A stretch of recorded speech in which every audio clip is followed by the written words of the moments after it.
Bismillahirrahmanirrahim. Assalamualaikum warahmatullahi wabarakatuh.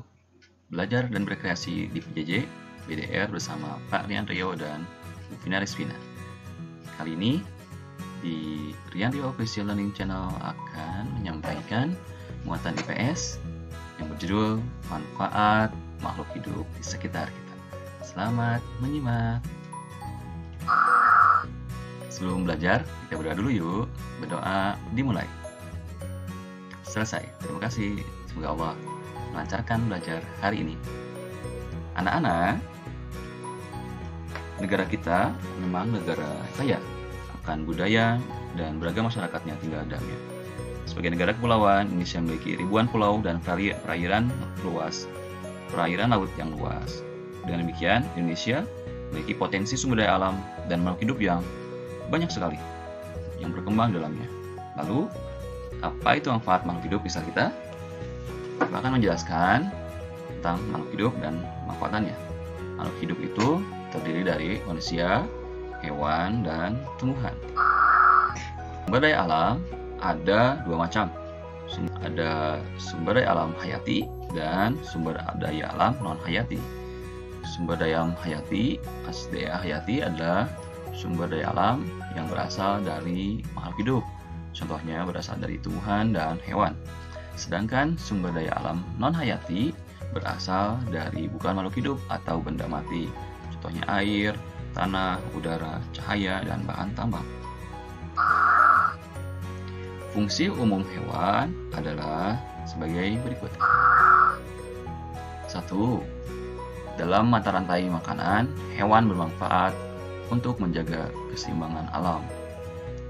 Contohnya, kalau kita sudah belajar dulu ya tentang rantai makanan, ada sebagai konsumen, ada sebagai produsen di alam, ya, ada seperti hewan, ada tumbuhan sebagai produsen, dimakan oleh misalnya ulat dimakan oleh burung kecil dimakan oleh hewan yang besar lagi seperti elang. Itulah rantai makanan terus jadi akan seimbang kalau terjaga. Fungsi umum hewan yang berikutnya yaitu hewan pengurai atau dekomposer berfungsi untuk menguraikan sisa makanan menjadi zat makanan yang dapat diserap oleh tumbuhan sebagai zat hara. Seperti halnya contohnya cacing, kemudian ada hewan-hewan kecil yang ada di tanah ya, seperti kumbang-kumbang ya. Kemudian ada hewan-hewan yang kecil lagi ya yang di tanah itu yang bisa menguraikan menjadi zat hara. Fungsi umum tumbuhan adalah sebagai berikut. 1. Tumbuhan membantu lingkungan untuk menyediakan oksigen. Dalam proses fotosintesis, tumbuhan itu akan mengeluarkan oksigen, menyerap karbon dioksida dan mengeluarkan oksigen, sehingga bagus untuk hewan dan manusia. Tumbuhan juga berfungsi sebagai pelindung tanah yang miring agar tidak mudah longsor. Seperti sekarang nih, sudah musim hujan ya. Kenapa terjadi banyak longsor?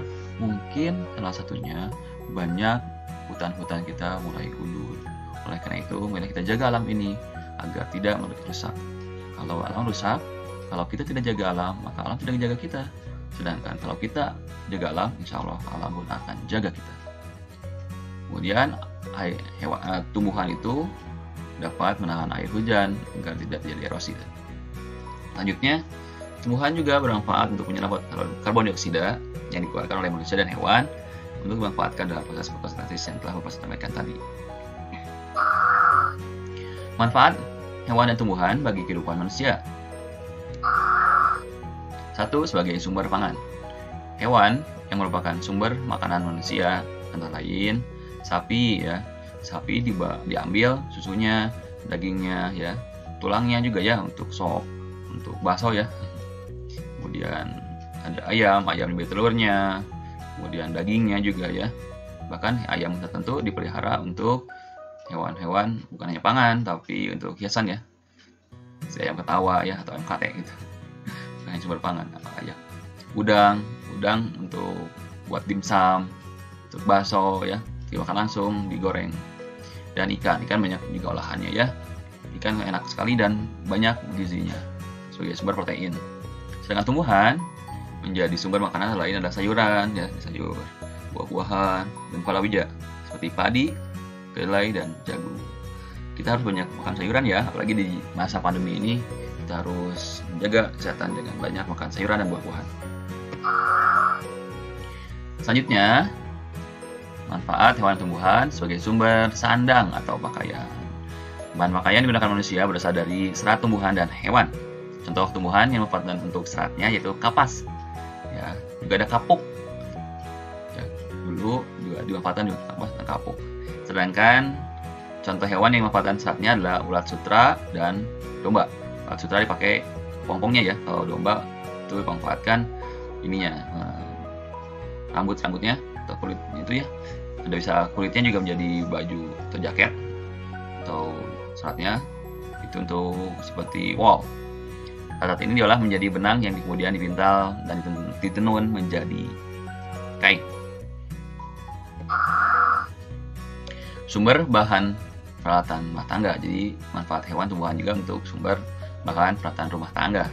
Banyak perabot rumah tangga dengan keras seperti jati, ya, cendana, mahoni, pinus. Juga perabotan rumah tangga dari hewan seperti dari tulang ya. Hiasan juga, hiasan dinding ya, tulang. Ada juga dari kayu-kayu juga untuk hiasan dinding.